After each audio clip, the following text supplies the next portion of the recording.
Assalamu alaikum. I am Ryan Ahmed, President and founder of World Human Rights Preservation Organization. Now I am at Fulbaria village, situated in Brahmanbaria, Shodor Upazila, Brahmanbaria district of Brahmanbaria and Bangladesh.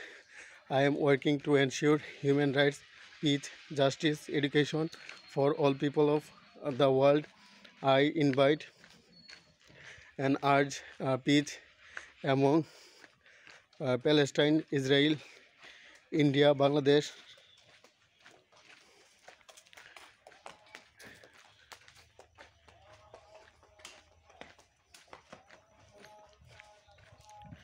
Russia, Ukraine.